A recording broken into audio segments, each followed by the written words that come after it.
Έχεις βαρεθεί το wallpaper που έχεις στο smartphone σου και θέλεις να το ζωντανέψεις λιγάκι? Αν έχεις Android, μπορείς. Το μόνο που έχεις να κάνεις είναι να ανοίξεις το TikTok, να ψάξεις πάνω δεξιά live wallpapers, επιλέγεις τα βίντεο και διαλέγεις αυτό που σου αρέσει. Να απαντήσεις στο κουμπί του διαμοιρασμού και εδώ πέρα να πας τέρμα δεξιά, εκεί πέρα που λέει ορισμός ως φόντο.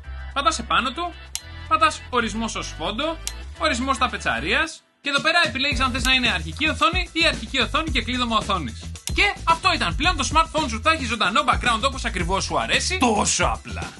Να, πώς μπορείς να κάνεις πολύ ψαρωτικό το wallpaper που έχεις στο iPhone σου. Το μόνο που έχεις να κάνεις είναι να πας στο Safari και να γράψεις Best iPhone Wallpapers. Επιλέγεις τη φωτογραφία που θέλεις, την αποθηκεύεις, πας στις φωτογραφίες, πατάς πάνω δεξιά στις τρεις τελίτσες, πας στη δεύτερη επιλογή που λέει Δημιουργία διπλοτύπου, πας στη νέα φωτογραφία που έχεις δημιουργήσει, πατάς στην επεξεργασία, πας στα φίλτρα, πας στο τελευταίο φίλτρο που λέει Noir και μετά πας στην προσαρμογή, στη λαμπρότητα και την κατεβάζεις τέρμα κάτω. Κλειδώνεις το τηλέφωνό σου, κρατάς πατημένη την οθόνη, πας τέρμα δεξιά στο συν για να προσθέσεις νέα ταπετσαρία, επιλέγεις φώτο τυχαία, επιλογή φωτογραφιών χειροκίνητα και εδώ πέρα πας στις φωτογραφίες σου και επιλέγεις τις δύο φωτογραφίες που έχεις δημιουργήσει. Πατάς προσθήκη και εδώ πέρα πας στις τρεις τελίτσες και πατάς με άγγιγμα. Και αυτό ήταν. Κάθε φορά που έχεις κλειδωμένο το iPhone σου, η φωτογραφία στην ταπετσαρία του θα αλλάζει κάθε φορά που το ακουμπάς και θα παίρνει χρώμα και ζωντάνια. Τόσο απλά. Αυτός εδώ είναι ο σωστός τρόπος για να τυλίγεις τα καλώδια. Το μόνο που έχεις να κάνεις είναι να πάρεις τη μία άκρη του καλωδίου και την άλλη, να τις ενώσεις και μετά να κάνεις το ίδιο με τις άλλες δύο άκρες. Και τέλος, φτιάχνεις ένα κόμπο. Όχι πολύ σφιχτό. Και έτσι τώρα ξέρεις πώς μπορείς να τυλίγεις σωστά όλα τα καλώδια που έχεις, έτσι ώστε να μην μπλέκονται αλλά και να μην χαλάνε. Τόσο απλά. Είσαι και εσύ από αυτούς που εκνευρίζονται με τον τρόπο που μπαίνει η ώρα στο ξυπνητήρι στο iPhone και δεν θες απλά να σκρολάρεις, θες απλά να βάλεις μία ώρα συγκεκριμένη? Τότε το μόνο που έχεις να κάνεις είναι να ανοίξεις το ξυπνητήρι, να πας πάνω δεξιά στο συν και εκεί πέρα που επιλέγεις την ώρα, απλά να πατήσεις επάνω της. Θα σου εμφανιστεί το πληκτρολόγιο με τα νούμερα και εκεί πέρα μπορείς να βάλεις γρήγορα την ώρα που θέλεις να χτυπήσεις το ξυπνητήρι. Τόσο απλά. Θέλεις για κάποιον ανεξήγητο λόγο να συνδέσεις το λογαριασμό του Spotify σου με το Instagram και να ξέρουν όλοι τι μουσική ακούς την ώρα που την ακούς? Τότε το μόνο που έχεις να κάνεις είναι να πας στο Instagram, στα μηνύματα, πάνω στις σημειώσεις, να πατήσεις επάνω σε μια νέα σημείωση και εδώ πέρα θα σου εμφανιστεί αυτό εδώ το μήνυμα όπου σου λέει άμα θέλεις να συνδέσεις το λογαριασμό του Instagram σου με το Spotify. Ακολουθείς τα βήματα και αυτό ήταν. Τώρα κάθε φορά που πας να φτιάξεις μια νέα σημείωση, αν πατήσεις το κουμπί της μουσικής, η πρώτη επιλογή θα σου επιτρέπει να μοιράζεσαι όλα όσα ακούς στο Spotify. Πατάς σε.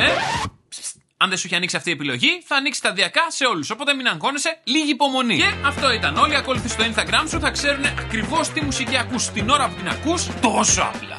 Θέλεις να δεις τα κρυφά τα story που κάνει κάποιος στο Instagram? Τότε το μόνο που έχεις να κάνεις είναι να ανοίξεις το browser και να πας στο insta-stories-viewer.com.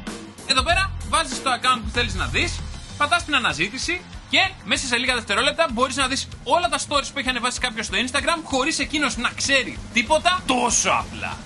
Να, πώς μπορείς να κάνεις βόλτες σε μεγάλα μουσεία της Ελλάδας και του εξωτερικού μέσα από την οθόνη του κινητού σου. Το μόνο που έχεις να κάνεις είναι να πας στο Play Store ή στο App Store και να κατεβάσεις την εφαρμογή Google Art and Culture. Και μέσα από εκεί μπορείς να κάνεις βόλτα σε μεγάλα μουσεία της Ελλάδας και του εξωτερικού, να δεις τα εκθέματά τους και να μάθεις περισσότερες πληροφορίες για αυτά. Και φυσικά να παίξεις με την επαυξημένη πραγματικότητα και την τεχνητή νοημοσύνη. Και έτσι τώρα ξέρεις πώς μπορείς να κάνεις εικονικές βόλτες μέσα από την οθόνη του iPhone ή του Android smartphone σου σε μεγάλα μουσεία της Ελλάδας ή του εξωτερικού. Τόσο απλά.